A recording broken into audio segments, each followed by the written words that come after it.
escuchamos que estamos en los albores de la muerte del cine, o por lo menos del cine como lo conocemos. Se dice que la industria audiovisual encontrará otros caminos y que la experiencia colectiva de sentarse en una sala oscura y entregarse a la imagen en movimiento a 24 cuadros por segundo quedará rezagada para un nicho nostálgico. Es difícil imaginarse a una de las principales industrias culturales desaparecer. Por un lado nos negamos a aceptar esa posibilidad, pero tampoco podemos negar la crisis profunda que atraviesa el cine. La década pasada refleja como ninguna otra este momento de incertidumbre, el monopolio de Marvel, el auge de las plataformas, ejecutivos grises que ofician de productores, películas de presupuestos babilónicos que necesitan del mínimo riesgo artístico para recuperar su inversión, crisis de los géneros, o avances tecnológicos que difuminan la mano de un artesano detrás de las cámaras. Hoy, en Contracine, nos proponemos rescatar de esa década extraviada 35 películas.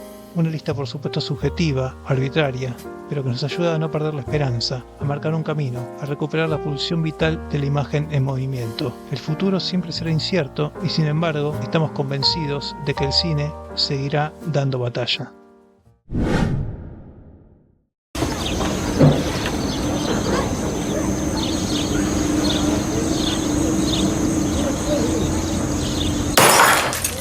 ...35...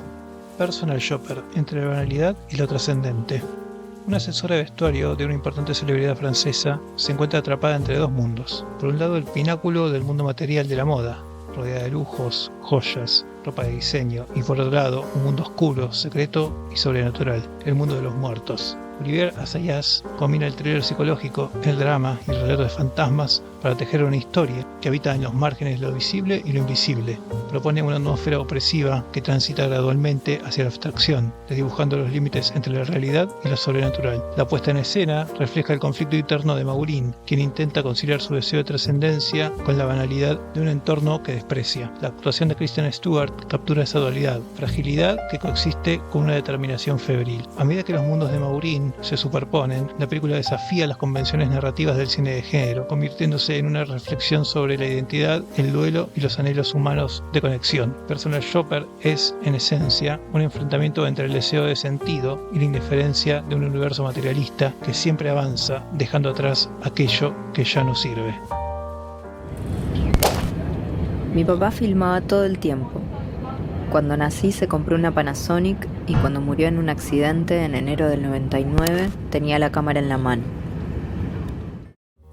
34. El silencio es un cuerpo que cae. La muerte en primera persona. ¿Qué habrá sentido Agustino Comedi al grabar en directo, con apenas 12 años, el momento exacto de la absurda muerte de su padre? ¿Cómo habrá sobrevivido ese VHS al tiempo, oculto entre videos de cumpleaños y vacaciones? Jaime, su padre, filmaba compulsivamente, intentando fijar en una cinta magnética lo que recuerdo, tarde o temprano, diluye. Pero, ¿quién era el hombre que miraba al mundo a través de una cámara? El documental de Comedi se mueve en busca de esa respuesta. ¿Es posible recuperar la memoria con testimonios, con recuerdos? ¿O son aquellos videos caseros los que guardan la verdadera esencia del pasado? La película explora estas capas de memoria, entrelazando la mirada de Jaime con la reinterpretación de su hija, en un juego que transforma el recuerdo en lenguaje y cine. El silencio es un cuerpo que cae, desafía las categorías del documental. Es una autobiografía, pero no se hunde en el exceso del yo. Es una reconstrucción, pero no se limita al pasado. La historia de Jaime, sí, pero también la de una época marcada por las contradicciones, por silencios impuestos, por deseos reprimidos. Jaime, un hombre que ocultó su sexualidad para cumplir el anhelo de ser padre, legó luego a su hija no solo una vida, sino un duelo que ella convertiría en testimonio, en lenguaje, en cine. Alan? 33. Enemy, el doble en su telaraña. José Saramago escribió en El hombre duplicado que los enemigos no nacen de nuestra voluntad de tenerlos, sino del irresistible deseo que tienen ellos de tenernos a nosotros. Esta reflexión es el eje que Denis Villeneuve explora en Enemy, una adaptación libre de la novela que retoma el mito del doppelganger. Un profesor universitario descubre que un actor es su doble exacto. Jake Gyllenhaal da vida a este inquietante dúo con una precisión que intensifica el misterio de la historia. El antagonista en Enemy no es otro que los miedos y deseos reprimidos del protagonista. Villeneuve construye un universo opresivo desde la culpa, los conflictos internos y una omnipresente y déspota figura materna se proyectan en un Toronto gris, casi espectral. Mucho se ha especulado sobre el significado de las arañas que acechan al protagonista y sobre todo el impactante final que desconcierta y ya se ha convertido en meme. Sin embargo, más allá de estos enigmas, lo más cautivador de la película es su atmósfera, una trama que sugiere más de lo que explica, invitando al espectador a perderse en su telaraña antes de intentar desentrañarla. Como advertía Nietzsche, si miras largo tiempo a un abismo, el abismo también mira dentro de ti. Enemy es ese abismo, una película que refleja el caos interno de sus personajes y el espectador, abriendo puertas hacia nuestras propias inseguridades. En este laberinto de espejos, Villeneuve no ofrece respuestas. En su lugar, nos envuelve en una experiencia donde la paranoia y la fragilidad humana se entrelazan. Antes que descubrirle los trucos al mago, lo mejor es sucumbir al hipnótico poder de su espectáculo.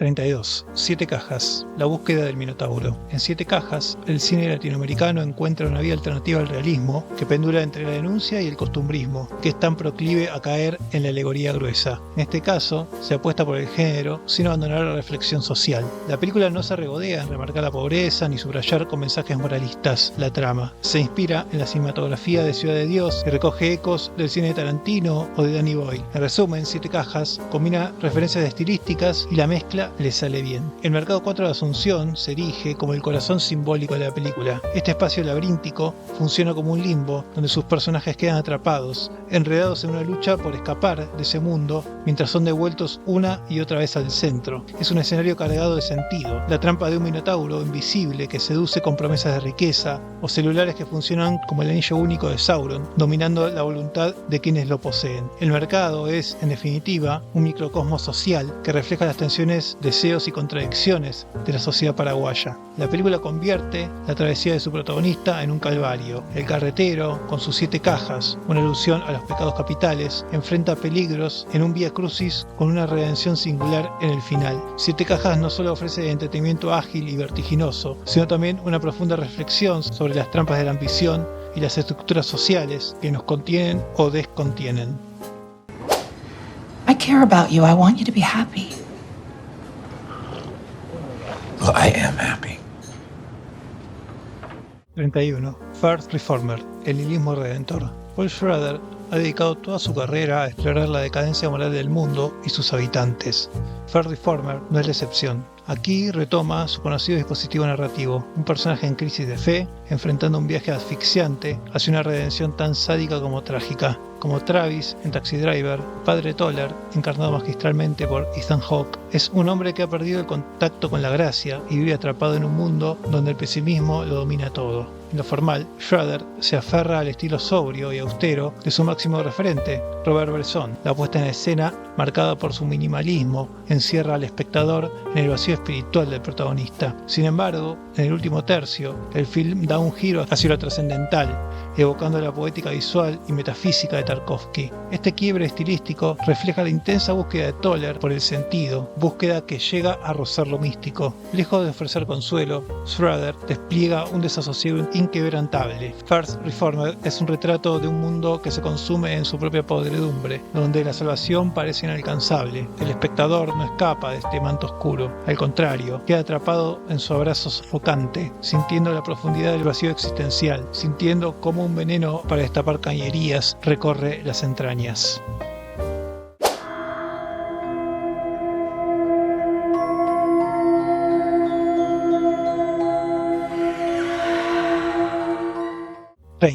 Babadook, el terror como herida abierta. Australia, la tierra de los terrores primitivos, nos conduce irremediablemente a esos miedos que habitan en el inconsciente, circulares y persistentes, acechando otras puertas que preferimos no abrir.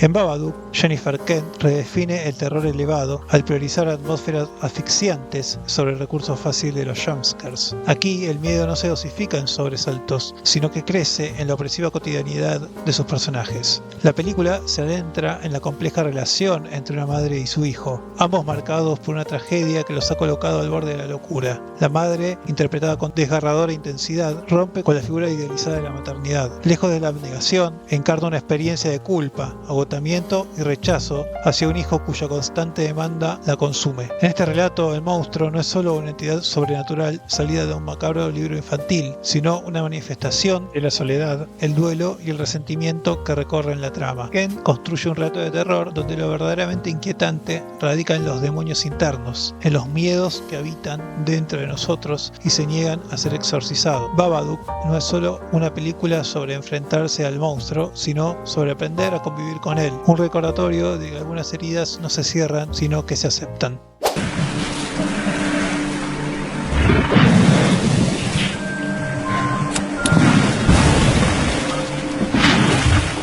29. Parasite. El cine coreano toma Hollywood por asalto. El Oscar más inesperado de la década pasada llega para premiar a la mejor industria del cine del siglo XXI. Un acto de justicia poética que acaso se retrasó más de la cuenta y que, analizando el estado actual de las cosas, probablemente sea el último acto de justicia que la academia tenga con la industria del cine en general. El triunfo de Bong Joon-ho no solo vino a destacar el talento del director, sino que puso un llamado de atención a la riqueza y a la sofisticación del cine coreano. Un cine que había cautivado a audiencias internacionales mucho antes de su consagración en Hollywood. Sin embargo, aunque Parasite es una obra sobresaliente, no alcanza la magnitud de otros títulos de Bong, como Memories of Murder, The Host o Mother. En este sentido, es un premio que deja una sensación agridulce. En términos narrativos, Bong Joon-ho mantiene su sello característico al mezclar géneros con una destreza única, moviéndose de la comedia al suspenso y luego al thriller psicológico, siempre con una capacidad sorprendente para subvertir las expectativas. La película retrata a dos familias de clases sociales opuestas, atrapadas en una red de mentiras y engaños, y lo que comienza como una comedia de enredos, pronto se transforma en una tragedia. Uno de los elementos más destacados es el uso simbólico del espacio. La casa de la familia Park, con sus escaleras, sus múltiples niveles y su sótano, no es solo un escenario físico, sino una representación visual de las jerarquías sociales y de los ascensos y descensos de los personajes. El sótano, particularmente, se convierte en un símbolo de lo oculto,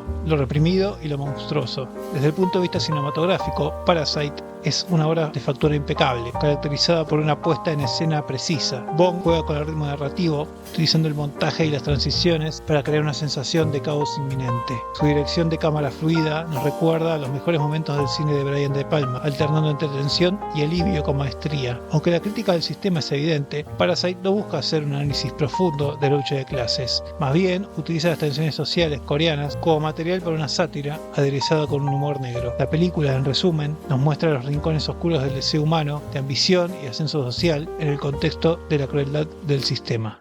Sold to you. Thank you so much, sir. We move on now, ladies and gentlemen, to lot number 38.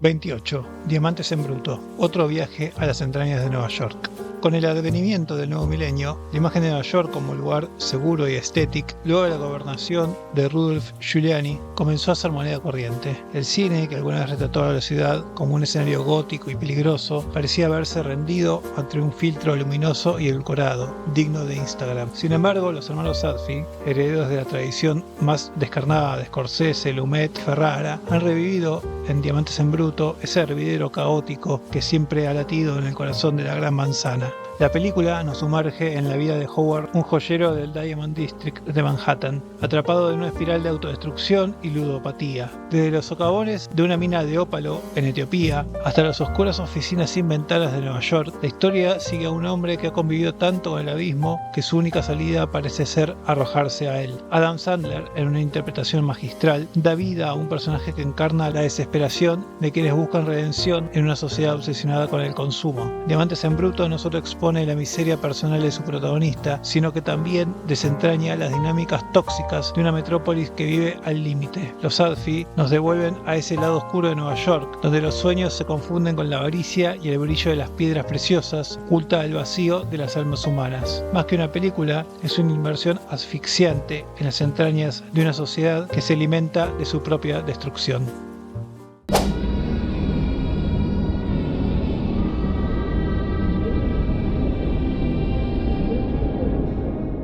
27. Largo viaje hacia la noche. La vida era un sueño.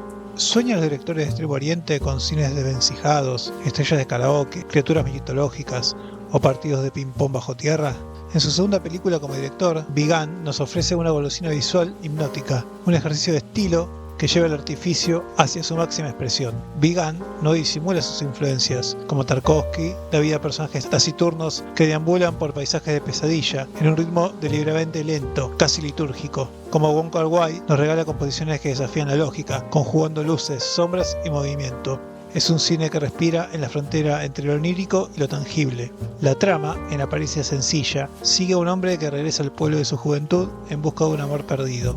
La película explora los códigos del noir, deformándolos al servicio de una atmósfera ominosa que parece contener algo más de lo que muestra. A diferencia de los sueños fragmentados y caóticos de Lynch, los de Big Gun no dejan lugar al arbitrario. En Largo Viaje hacia la Noche, todo está meticulosamente calculado. Los movimientos de cámara, los espacios, la iluminación, cada encuadre. Su cine es un mecanismo de precisión. El sueño de Luo, el protagonista, no es más que el reflejo perfecto de otro sueño, el de un cineasta que imagina sin límites, que esculpe imágenes en busca de una experiencia total. En Big Gun, la forma no solo embellece, define y trasciende. Su obra no pretende responder preguntas, sino plantearlas desde la textura de lo visual. En su cine, la realidad y el sueño son uno, y el espectador, atrapado en esa simbiosis, descubre que ha estado soñando también. Ideologies you assume you adopted through free will but are actually a result of hidden messages.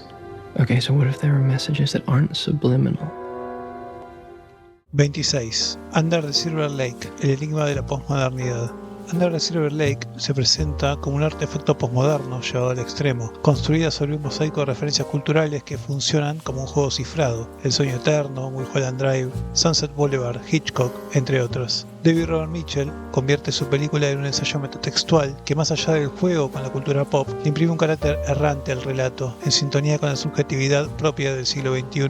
El protagonista, un hombre que combina la inmadurez de un eterno adolescente con la desconexión emocional de la adultez moderna, es una figura que encarna la falta de propósito de su tiempo. Su búsqueda por resolver el misterio de una vecina desaparecida lo lleva a adentrarse en los pliegues más surrealistas y grotescos de la ciudad, un espacio donde la realidad y la fantasía se confunden. Este Los Ángeles imaginado no es solo un escenario, sino un reflejo de la crisis existencial de una sociedad que se aferra a simulacros culturales como única forma de identidad. En última instancia, la película desvela un panorama desolador. Las referencias pop que definen nuestra personalidad son parte de una simulación mayor, diseñada por un mundo paranoico y alienante. Como espectadores, compartimos con el protagonista el desencanto de descubrir que ni siquiera la ficción, y mucho menos la metaficción, puede ofrecer una salida a esta prisión imaginada. Under the Silver Lake es, más que un misterio por resolver, un espejo inquietante de nuestra propia desconexión cultural y emocional. 5, 6, and...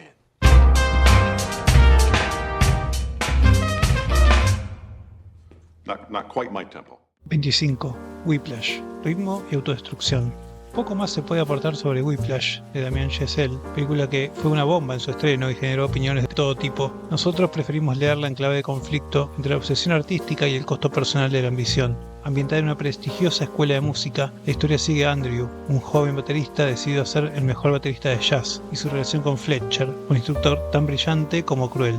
Más allá de ser una película sobre música, Whiplash es una disección del arte como un campo de batalla emocional y psicológico, donde los límites entre la dedicación y la autodestrucción se desdibujan. La dirección de Chazelle, precisa y casi claustrofóbica, refleja la intensidad de su historia. La cámara se mueve al ritmo frenético del jazz, capturando la violencia y el sacrificio detrás de cada golpe de batería. Las interpretaciones de Miles Teller y J.K. Simmons trascienden la pantalla, en una lucha por la validación, el poder y el control. La película rehuye de las narrativas tradicionales de superación personal, optando en cambio por una visión brutalmente honesta de la ambición y sus consecuencias. Al final, Whiplash plantea preguntas incómodas sobre el arte y el sacrificio. ¿Vale la pena destruirse a uno mismo en busca de la perfección? La película no da respuestas, pero su clímax electrizante encapsula una paradoja. El triunfo artístico y la muerte del espíritu son, a menudo, inseparables. And always too soon. Time is so old and love. 24. Phoenix. Pygmalion, año 0. En el mito griego, Pigmalión esculpe a Galatea, su mujer ideal, y Afrodita, conmovida por su amor, le da vida. Esta historia de transformación y control ha sido reimaginada en relatos de Oscar Wilde, Bernard Shaw y películas como Vértigo o Pretty Woman. En Phoenix, Christian Petzold revive el mito en el Berlín arrasado de la posguerra, entre escombros materiales y morales, creando un melodrama con la tensión de un thriller psicológico. El horror del Holocausto no se muestra directamente, vive en las heridas del rostro de Nelly, una sobreviviente cuya identidad debe ser reconstruida junto con su apariencia. Al regresar de los campos, su esposo, Johnny, intenta moldearla en una versión ideal de sí misma, sin reconocer que es realmente ella. La paradoja central atrapa a Nelly entre la mujer que fue y la que ahora existe, encarnando la lucha por una identidad irreparablemente marcada por la tragedia. Petzold convierte esta reconstrucción en una metáfora del renacimiento forzado, tanto de su protagonista como de un Berlín devastado. Como Galatea, Nelly renace, pero no por amor, sino desde la desconfianza y el engaño. Phoenix es una exploración elegante y desgarradora sobre el trauma, la memoria y la posibilidad o imposibilidad de comenzar de nuevo en un mundo irreconocible. It's gold dust, but its topicality makes it suspect. Smiley is suspicious, Percy. 23. El topo. El espionaje en tonos grises.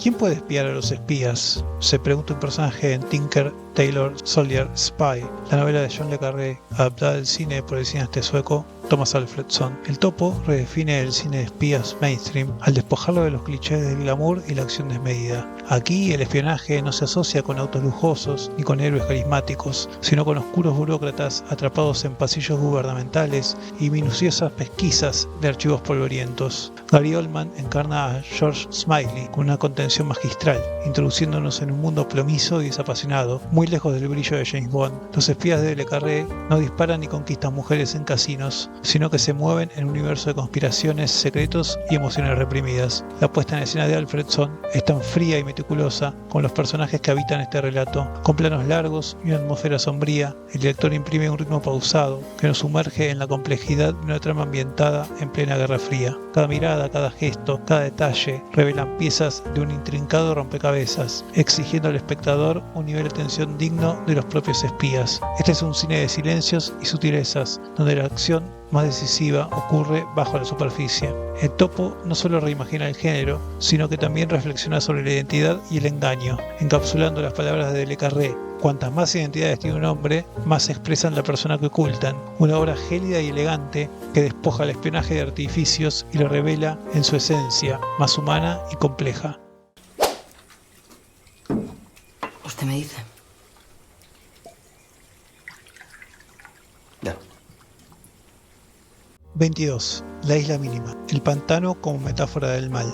La isla mínima, dirigida por Alberto Rodríguez, comparte con la serie de True Detective una visión del mundo inquietante, la del mal como un elemento omnipresente, que se enraiza tanto en la voluntad como en la psique de sus personajes. En ambas obras, los pantanos, los de Luisiana en la serie y los de Guadalquivir en la película, no son solo escenarios, sino símbolos de un mundo en descomposición. Sin embargo, mientras True Detective explora los rituales y las mitologías del sur estadounidense, Rodríguez utiliza el thriller policial para iluminar las sombras de la transición democrática española y el peso latente del franquismo. La película combina una trama policial intensa con una poderosa crítica social, reflejando cómo la España profunda sigue atrapada entre el pasado y el presente. La fotografía de Alex Catalán destaca por sus planos aéreos de los pantanos, que no solo refuerzan la atmósfera opresiva, sino que subrayan la sensación de un tiempo suspendido. En este contexto, los detectives Pedro y Juan persiguen a un asesino y al mismo tiempo enfrentan a los fantasmas de una sociedad aún fracturada. La isla mínima marca un punto alto en el auge del thriller español contemporáneo, junto a las obras de los cineastas como Rodrigo Sorogoyen o Raúl Arévalo. Su capacidad para combinar una atmósfera sobrecogedora con una lectura histórica profunda la consolida como una obra imprescindible, donde el crimen es apenas la superficie de una realidad mucho más turbia. Those cars will run forever. Whatever happened to it? Stopped running. 21. Nebraska. El eterno retorno.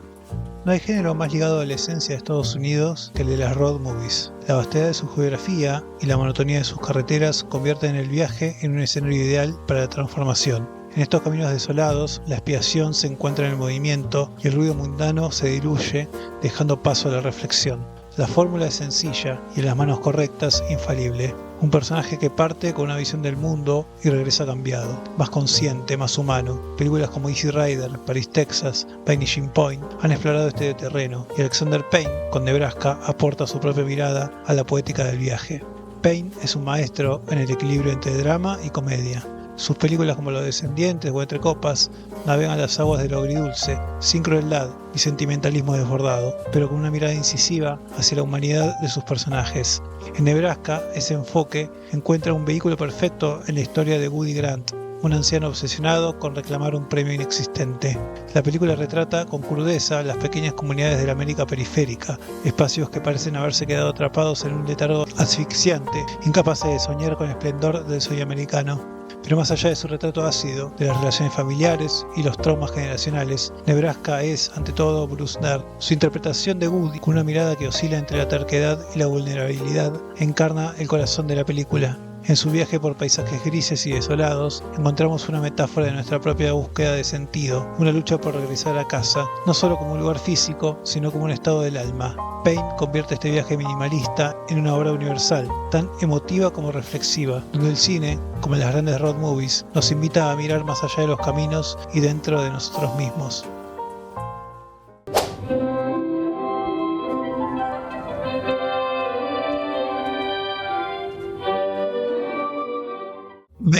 Ida, crisis de fe en la Polonia de posguerra. Ningún sufrimiento puede ser ajeno a un cristiano, ni siquiera la angustia que viene con la pérdida de Dios, sentenció Thomas Alitzer, un teólogo radical de los años 60 que retoma la idea nietzscheana de la muerte de Dios, pero desde la perspectiva del ateísmo cristiano. Para él, cualquier persona que habita el mundo percibe la ausencia de Dios, pero el único que puede confirmar su muerte es el cristiano. Ida, de Pavel Pawlikowski, explora los conflictos entre la fe, la identidad y la memoria histórica. Ana, una joven novicia al borde de tomar sus votos, emprende un viaje junto a su tía Wanda, que la lleva a descubrir las heridas abiertas de la Polonia de posguerra y de su familia. La sombra del Holocausto y las implicaciones del pasado familiar sacuden la estructura de su mundo espiritual, forzándola a confrontar preguntas existenciales sobre la presencia o ausencia de Dios en un entramado moral devastado. La película se destaca por su estética minimalista. Pawlikowski utiliza el blanco y negro de alto contraste y el formato académico para capturar la fragilidad de sus personajes en un mundo donde las heridas colectivas aún están a flor de piel. Los encuadres cuidadosamente compuestos que entierran a los personajes en los márgenes inferiores subrayan la sensación de que Ana, al igual que Polonia, se encuentra atrapada en sus propios pensamientos. En última instancia, Ida es una meditación sobre el peso del pasado y la búsqueda de sentido en un mundo que parece haber perdido sus certezas. Pawlikowski no ofrece respuestas claras, sino que plantea una reflexión sobre la naturaleza fragmentada de identidad y la fe. La travesía de Ana es tanto personal como colectiva. La reconstrucción de su identidad emerge como una metáfora del arduo proceso de cicatrización de un país marcado por la pérdida y el trauma.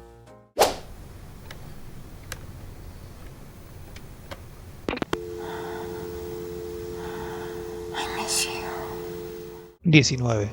Carol, el refinamiento del melodrama en manos de Todd Haynes. Todd Haynes se ha erigido como el legítimo heredero de Douglas Sirk, entendiendo como pocos la esencia del melodrama. Su aproximación, marcada por la sutileza y el rigor, se distancia de los clichés sentimentales que a menudo han trivializado el género. Carol es la culminación de esa maestría, un relato de amor imposible entre dos mujeres en la América conservadora de los años 50, donde cada decisión de puesta en escena revela una sensibilidad exquisita. La recreación de la época trasciende el diseño de producción, sumergiendo al espectador en un universo donde la saturación y textura de la fotografía evocan los mejores trabajos de Russell Metty, dotando a cada plano de una belleza pictórica. Las actuaciones son el núcleo de esta narrativa. Cate Blanchett, con su innato refinamiento, encarna a Carol, una mujer atrapada en los códigos de la alta sociedad, mientras Rooney Mara aporta fragilidad como Teresa, una joven que despierta una sexualidad y una visión de sí misma desconocidas. Haynes construye estos personajes con una ambigüedad fascinante, atrapados entre las expectativas sociales y sus propias limitaciones. La tensión que surge entre ambas actrices no solo da vida al romance, sino que refleja un profundo laberinto emocional, el amor como un juego de espejos, donde los caminos se cruzan, pero las salidas aparecen siempre en direcciones opuestas. En Carol,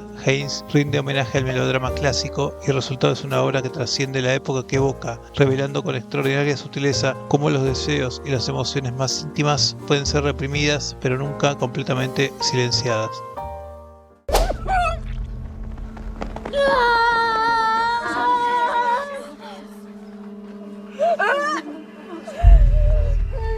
18. Midsommar, el ritual y el sacrificio. En la línea de clásicos del folk horror como El hombre de mimbre, Midsommar explora el choque entre lo moderno y lo arcaico, entre un mundo desacralizado y un entorno que aún encuentra sentido en el ritual y el sacrificio. En ese sentido, la película destaca por su cuidada puesta en escena, que subraya la incomodidad a través de contrastes. Los espacios abiertos, inundados de luz solar, contradicen la claustrofóbica psiquis de los personajes, mientras que los colores, composiciones simétricas y los patrones visuales repetitivos sugieren un ciclo eterno, una narrativa encerrada en sí misma. Las tomas largas y los sutiles movimientos de cámara no solo refuerzan la atmósfera de tensión, sino que también imitan el ritmo ritualista que define la experiencia de los protagonistas. En cuanto a su simbolismo, Midsommar rebosa de elementos arquetípicos. El sacrificio, presentado como un acto de amor y purificación, encuentra resonancia en figuras como el árbol de la vida y el sol eterno, que estructura el universo ritual de la película. La juventud se celebra como pureza, mientras que los ciclos naturales, representados en flores, círculos y estaciones, dictan el destino de los personajes. La película deja abierta preguntas profundas. ¿Qué lugar tiene el sacrificio y el ritual en un mundo desacralizado? ¿Puede el colectivo reclamar la redención a través de la aniquilación de lo individual? Como en todo buen folk horror, Midsommar nos sumerge en un mundo donde lo sagrado y lo pagano se entrelazan, desafiándonos a encontrar un sentido. Si aceptamos la lógica de este universo, quizás también aceptemos, como Dani, el peso de la corona de flores y el calor abrasador del sol eterno que vigila cada sacrificio.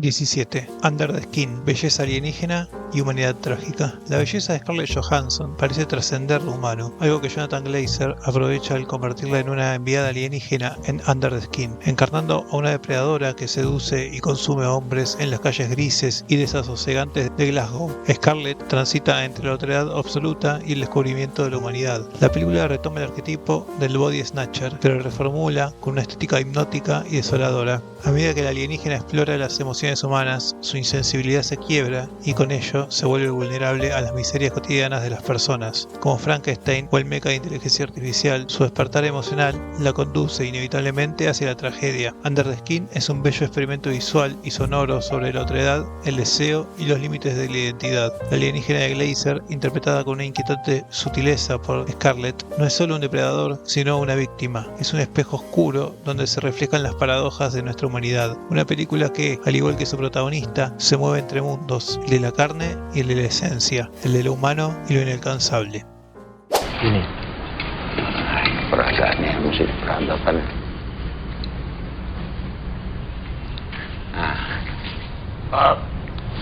16. The Act of Killing, el surrealismo de la barbarie. Estamos en Indonesia, tierra donde hace más de 50 años se consumó uno de los genocidios más grandes de la historia del siglo XX y, sin embargo, la memoria selectiva de Occidente decidió olvidar la muerte de 700.000 indonesios. The Act of Killing, de Joshua Oppenheimer, recupera esa historia. Es un documental que trasciende las convenciones del género para explorar la banalidad del mal en su forma más perturbadora. El film se centra en Anwar Congo, un asesino paraestatal que acepta recrear sus crímenes en forma de película. Lo que comienza como una descripción histórica se transforma en una pesadilla surrealista que desentraña las capas más oscuras de la condición humana. Lejos de buscar arrepentimiento, el documental expone cómo los verdugos no solo normalizan su crueldad, sino que la celebran. A través de la ficción que Anwar recrea, Oppenheimer construye un retrato escalofriante, donde la representación se convierte en una herramienta para enfrentar el horror. Sin embargo, esa confrontación no alivia ni redime, solo profundiza la sensación de desconcierto ante una humanidad capaz de justificar lo injustificable. The Act of Killing es, en última instancia, un testimonio de cómo la realidad supera la ficción en su capacidad para horrorizar. La decisión de Oppenheimer de abrazar lo surrealista refleja la imposibilidad de representar el genocidio de forma realista. El resultado es un retrato cruel e inquietante de la banalidad del mal, un recordatorio de que incluso los actos más atroces pueden ser trivializados por quienes los realizan.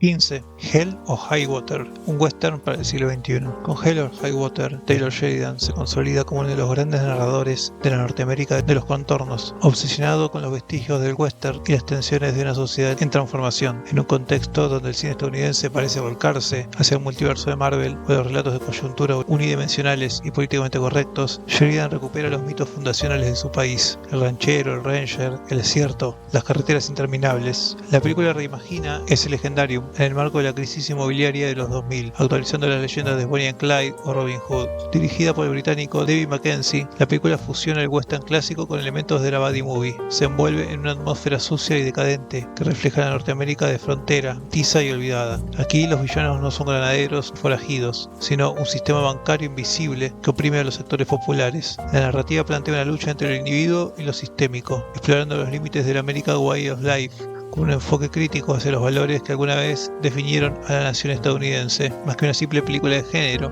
Hell or High Water es un retrato de los bordes físicos y sociales de Estados Unidos, donde el western renace como una herramienta para examinar las grietas de su propio proyecto civilizatorio. Sheridan demuestra que, en la decadencia de los mitos fundacionales, aún se pueden encontrar poderosos vehículos para contar historias relevantes y profundamente humanas.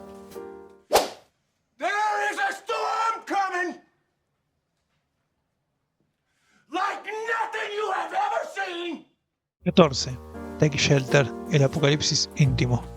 Jeff Nichols se consolida como un narrador del lado oscuro del sueño americano, explorando las intersecciones que existen entre el cine comercial y el independiente, manteniendo las raíces firmes de la tradición clásica de Hollywood. Su obra evita el contexto urbano, centrándose en comunidades rurales y la psicología de personajes cargados de humanidad. En este marco, Michael Shannon emerge como su actor fetiche, encarnando una emocionalidad contenida y poderosa que da vida a los conflictos más profundos de sus historias. En Take Shelter, Nichols aborda el apocalipsis, real o imaginado, desde la perspectiva de un obrero, un blue collar americano, atrapado en una espiral de paranoia. El personaje vive al borde del colapso, confundiendo la realidad con visiones apocalípticas que reflejan la ansiedad colectiva de una sociedad norteamericana sacudida por la incertidumbre económica. Este thriller psicológico con toques fantásticos no solo profundiza en la psique del protagonista, sino que también evidencia cómo las fracturas emocionales son un espejo de las tensiones sociales. El apocalipsis en Take Shelter nunca se revela por completo, no importa su magnitud, sino lo que pone en riesgo: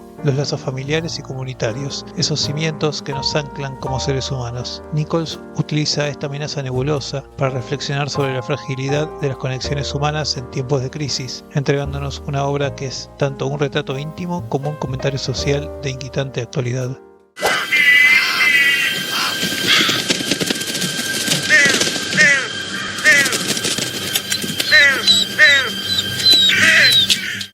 The Wailing, un extranjero en Corea. The Wailing, dirigida por Na Hong-shin, es un testimonio de la riqueza narrativa y estilística del cine coreano contemporáneo. La película fusiona géneros como el drama, el terror y el thriller psicológico y aborda el eterno conflicto entre la tradición y la modernidad. Situada en un entorno rural marcado por bosques densos y casas antiguas, el paisaje actúa como un reflejo simbólico del aislamiento emocional y espiritual de sus personajes, estableciendo un tono ominoso que domina la historia. A través de un ritmo narrativo pausado, Na Hong-shin sumerge al espectador en una atmósfera de tensión, donde el terror se manifiesta en lo desconocido y en la aparición de las diferentes formas que adquiere la otredad. Elementos del folclore tradicional coreano, como rituales chamánicos y exorcismos, se integran para explotar la naturaleza del mal en su forma más pura y abstracta. La película evita los sustos convencionales, apostando por un terror psicológico que cala profundamente. The Wailing trasciende su condición de obra de terror para convertirse en una reflexión sobre el miedo, la culpa, la fe y el mal. Como las mejores obras fantásticas, The Wailing es una obra que utiliza lo sobrenatural para reflexionar sobre el miedo, la culpa, la religión y el mal en sus formas más abstractas y humanas.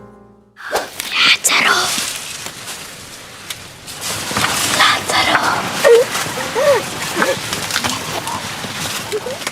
12. Lázaro Felice, el último de los resucitados. En el Evangelio de Juan, Jesús pronuncia una de sus frases más célebres: "Yo soy la resurrección y la vida. El que cree en mí, aunque esté muerto, vivirá. Y todo aquel que vive y cree en mí, no morirá eternamente". Esta declaración, que alude a la resurrección de Lázaro, ha sido interpretada como un mensaje de esperanza y redención. La directora italiana Alice Rohrwacher toma el mito cristiano de la resurrección y lo transporta al contexto de la Italia rural, donde se encuentra Lázaro, un campesino cuya bondad y pureza lo hacen tan inocente como ajeno a la cruel realidad que lo rodea. Lázaro se convierte en una especie de Forrest Gump italiano. Su ingenuidad lo lleva a enfrentar un mundo que lo explota y que lo utiliza sin comprender las dinámicas de poder que lo rodean. En este sentido, Lázaro Felice se enmarca dentro de la tradición del neorrealismo italiano, pero lo hace desde una perspectiva fantástica, donde el tiempo se dilata y el milagro parece brotar de la propia naturaleza del protagonista. Aunque Lázaro encarna una esperanza irrenunciable, la película se caracteriza por una visión más amarga y crítica de las relaciones sociales. Su sacrificio y bondad no se traducen en una redención fácil, sino en una reflexión sobre el sufrimiento y la indiferencia ante el dolor ajeno. Lázaro se enfrenta a un calvario marcado por la injusticia, pero su resistencia y pureza ofrecen una respuesta a la adversidad, no como una solución, sino como una forma justamente de resistencia. La directora utiliza una estética visual que refuerza el tono sombrío de la historia, con paisajes naturales y una paleta de colores cálidos que crean una atmósfera tanto bucólica como inquietante. Esta contradicción entre belleza y desolación es uno de los elementos más poderosos de la película, sugiriendo que la esperanza y la belleza pueden coexistir con la desesperación y la explotación. En su travesía, el protagonista resucita de manera simbólica, no para escapar del sufrimiento, sino para seguir enfrentando las injusticias del mundo con su bondad, una fuerza transformadora que, aunque invisible, sigue siendo crucial en un entorno opresivo. Please don't move so much, Alma. 11. El hilo fantasma. El poder entre las costuras. Entre las obras de Paul Thomas Anderson, estrenadas en la última década, El hilo fantasma se distingue por su renuncia a la grandilocuencia visual que caracteriza a películas como The Master o Inherent Vice. Aquí Anderson elige una puesta en escena austera pero sofisticada, que en lugar de deslumbrar artificialmente al espectador, lo sumerge en un mundo de obsesiones y poder. Ambientada en el Londres de la posguerra, la película utiliza el universo de la alta costura como escenario para explorar las complejas dinámicas entre Reynolds Woodcock, un prestigioso sastre, y Alma, una joven manequén que desafía el orden establecido por él. Más allá de un romance, el núcleo de relato gira en torno a las relaciones de poder y la lucha silenciosa por el dominio. La dirección de PTA es precisa y calculada, reflejando la minuciosidad con la que Woodcock aborda su oficio. Los planos amplios y detallados capturan la opulencia de los espacios y los textiles, mientras que los movimientos de cámara lentos revelan la tensión latente en cada interacción. La partitura de Johnny Greenwood, con su uso prominente de cuerdas, amplifica la atmósfera de inquietud, construyendo un diálogo casi invisible entre los personajes. En esta sinergia entre música, silencio y gestos es donde Anderson logra transmitir emociones que trascienden lo verbal, permitiendo que las pausas, las miradas cuenten tanto como los diálogos. El hilo fantasma refuerza el carácter introspectivo de la película, donde las relaciones humanas se desconstruyen con la misma precisión que son confeccionados los vestidos de Woodcock. Anderson no solo examina cómo el arte y el poder se entrelazan, sino también cómo esa búsqueda puede volverse desconcertante, incluso peligrosa. El resultado es una obra maestra que busca dejar una marca duradera en el espectador, como una puntada invisible pero indeleble.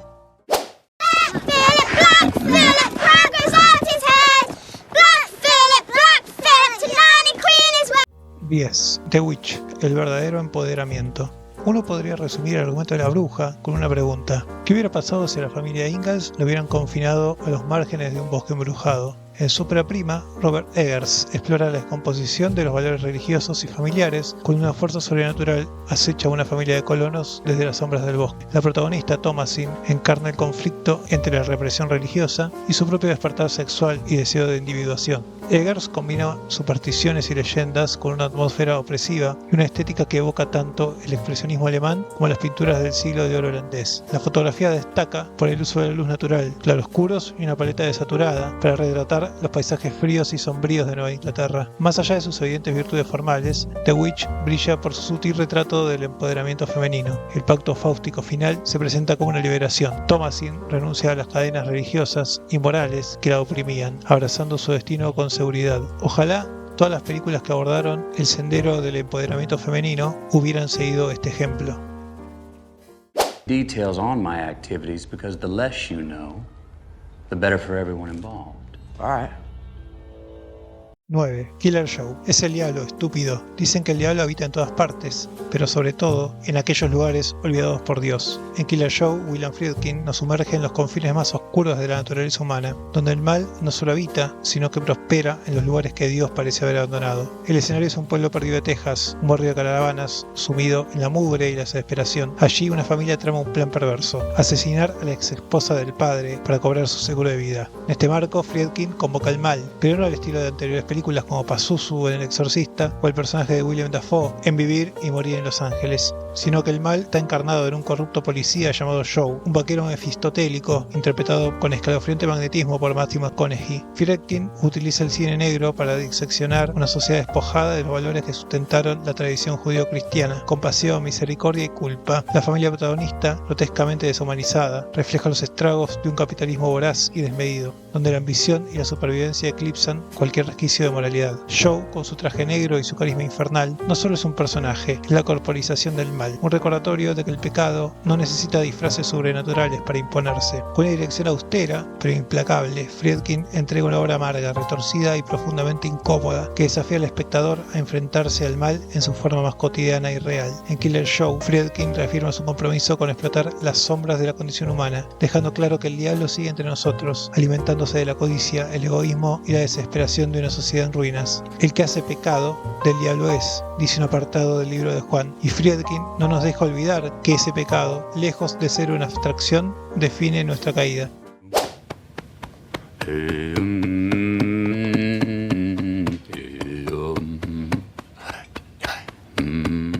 8. El lobo de Wall Street.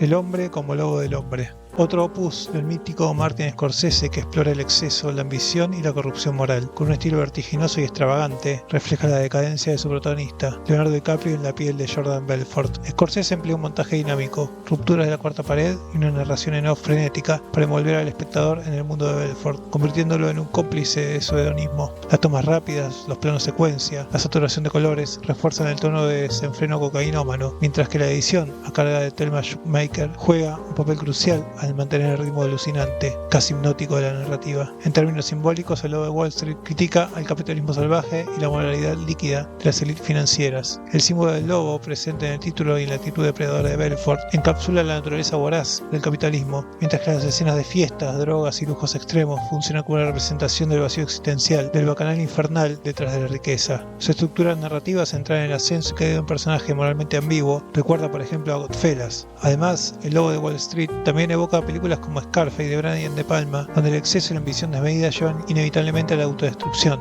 Sin embargo, a diferencia de Scarface, Scorsese opta por un tono más satírico, dejando en evidencia la falta de consecuencias reales para los crímenes de Belfort, lo que añade una capa de cinismo a la película. El lobo de Wall Street se inscribe en un contexto de películas que reflexionan sobre el poder y la codicia. Sin embargo, fiel a su estilo, Scorsese no moraliza ni explica las dinámicas financieras de Wall Street. En cambio, utiliza el poder del cine para transmitir la intoxicación del poder y la ausencia de la culpa en la sociedad contemporánea.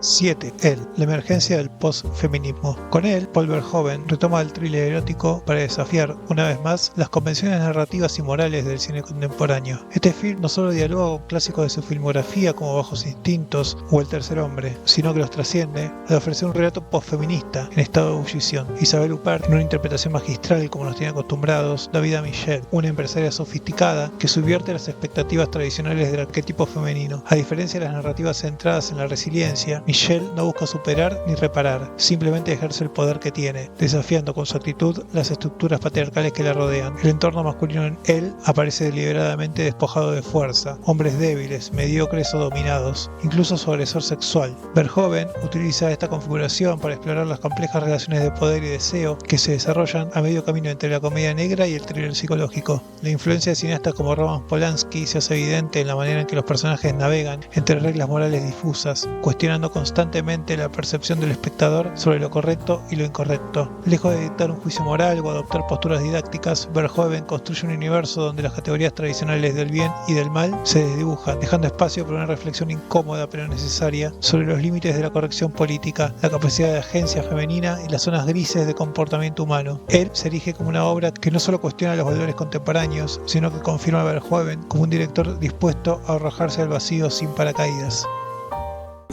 No, de verdad que no.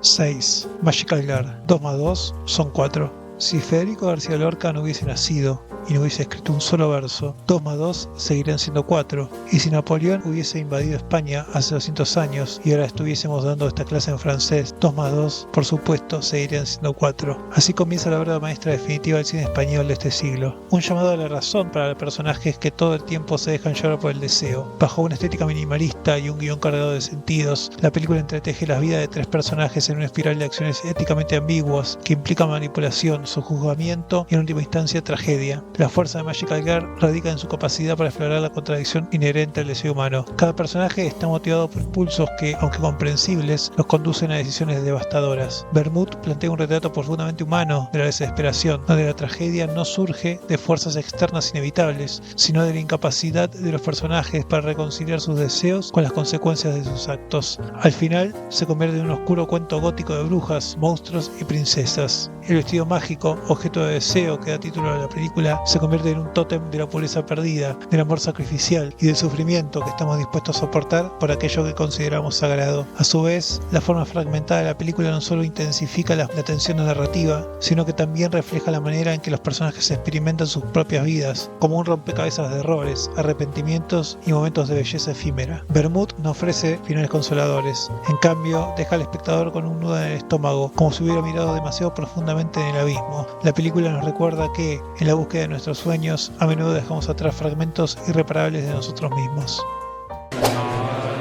Only 3 people in the world have one of these, and only one of them is Irish. 5. El irlandés. Epitafio de una era que se extingue. El irlandés es más que una película, es la despedida de una leyenda. Martin Scorsese parece entregarnos aquí su epístola final. En este film se concentran sus obsesiones, su forma única de entender el cine y la presencia de sus amigos de toda la vida. Además, es una respuesta al cine contemporáneo, dominado por franquicias, ofreciendo una obra tan irrepetible como mortuoria, marcando el ocaso de una forma de entender el cine y la despedida de leyendas como De Niro, Pacino, Pesci o Keitel. En este retorno al cine de gángster, Scorsese adopta un enfoque diferente. La violencia aquí no es estilizada, es rápida y despojada de dramatismo. Los personajes no tienen el brillo ni el carisma de otras obras, sino que son figuras apagadas transitando el último tramo de sus vidas. No hay periplo de ascenso y caída, sino un retrato reflexivo y contemplativo de quienes se enfrentan al peso de sus decisiones y la soledad del final. Esta madurez narrativa también se refleja en la puesta en escena. Scorsese abandona su montaje frenético para adoptar un ritmo pausado y meditabundo, mientras la música cede el protagonismo al relato. El irlandés no era jukebox habitual de Scorsese, sino una obra que prefiere bajar el volumen para dar espacio a los silencios. El irlandés es una obra que trasciende el género, para convertirse en un epitafio cinematográfico de las obsesiones de su creador. Nos habla de la culpa, el paso del tiempo, la pérdida, el arrepentimiento, la posibilidad de redención. Es una despedida que, como los grandes epitafios, se convierte en un testamento infinito. I'm sorry about that. I'm sorry about that. Here, put these on. Don't cry in front of the Mexicans. 4. Érase una vez en Hollywood. La ucronía tarantiniana definitiva. En Érase una vez en Hollywood, Quentin Tarantino teje una historia que, bajo el amparo de la nostalgia, se convierte en una meditación sobre la transformación y la pérdida de aquel Hollywood de los años 60. A través de los ojos de Rick Dalton y Cliff Booth, retrata una industria en transición, enfrentando a la rigidez de valores y reglas del cine clásico con la rebeldía de la contracultura emergente, masculinidades estoicas que ponen en su lugar al hipismo con su visión hipócrita del mundo. Tarantino utiliza el artificio del cine como un espejo para reflexionar sobre la naturaleza efímera del tiempo y el anhelo de un pasado idealizado. La culminación, en una reescritura histórica, violenta pero catárquica, subraya el poder del cine para imaginar finales alternativos y redimir el dolor del pasado. Nunca una película de Tarantino se vio mejor, desde los tonos cálidos de su fotografía hasta la recreación meticulosa de los espacios. Tarantino construye un universo que es tan real como idealizado. Las transiciones entre la vida personal de los personajes y los segmentos ficticios de anuncios o programas televisivos celebran el artificio del cine mientras amplifican su resonancia emocional. La narrativa caleidoscópica entrelaza historias que, aunque divergentes en tono, convergen en un único acto final que funde la nostalgia con la crítica cultural, capturando el espíritu de una época que se desvanece. En última instancia, Érase una vez en Hollywood no solo es una carta de amor a una era dorada del cine, sino también una reflexión melancólica sobre lo efímero de la relevancia y la fragilidad de los sueños. Como un cuento de hadas moderno, Tarantino nos muestra un Hollywood donde los héroes ganan y la oscuridad se mantiene a raya, ofreciendo un homenaje tanto al poder transformador del cine como a su capacidad para reinventar la realidad.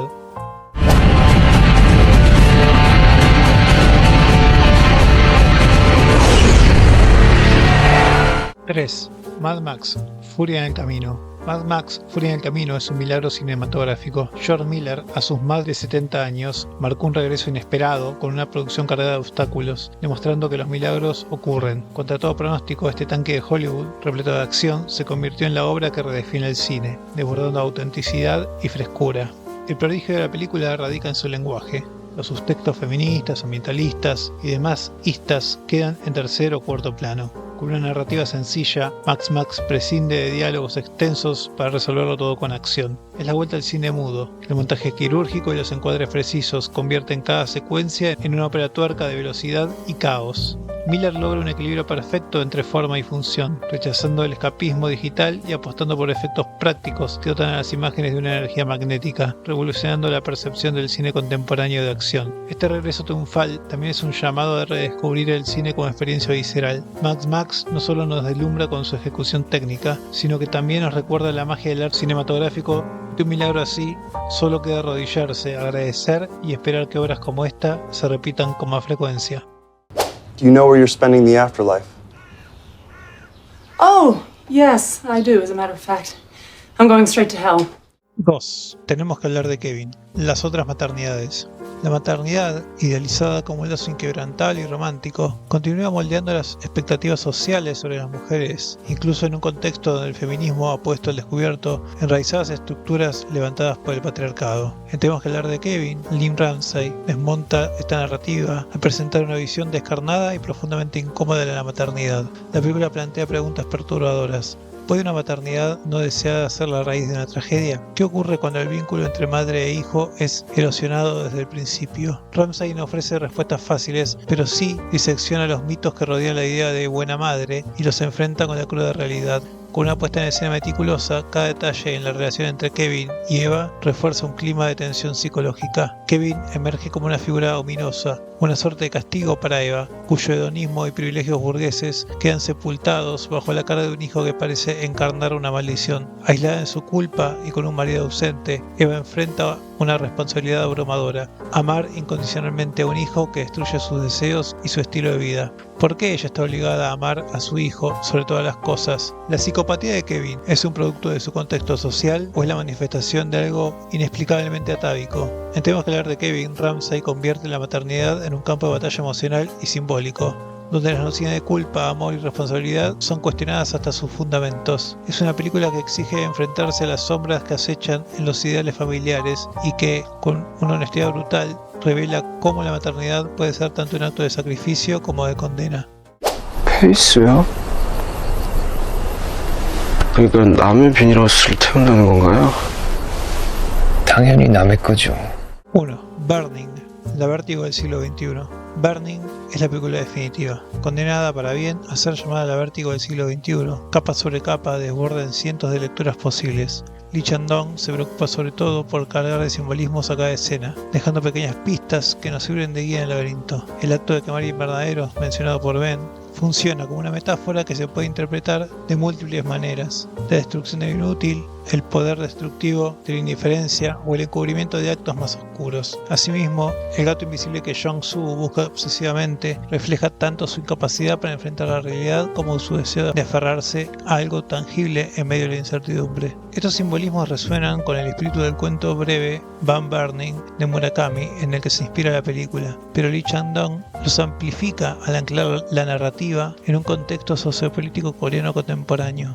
La brecha de clase entre Jong-soo y Ben, evidente en sus estilos de vida y actitudes, es un microcosmo de las desigualdades económicas y sociales que definen a la sociedad coreana actual. Ben, con su aparente riqueza y despreocupación, representa una élite aislada de las luchas diarias, mientras que Jong-soo encarna el resentimiento y la desesperanza de aquellos atrapados en la precariedad. En términos de lenguaje, Burning es un prodigio de sutileza. Lee Chan-dong utiliza composiciones medias al detalle, silencios prolongados y una iluminación que oscila entre lo naturalista y lo lírico, para construir una atmósfera de inquietud y misterio. Cada plano está cargado de significado, desde la desolación del paisaje rural hasta la frialdad minimalista del apartamento de Ben. El uso del color también es crucial.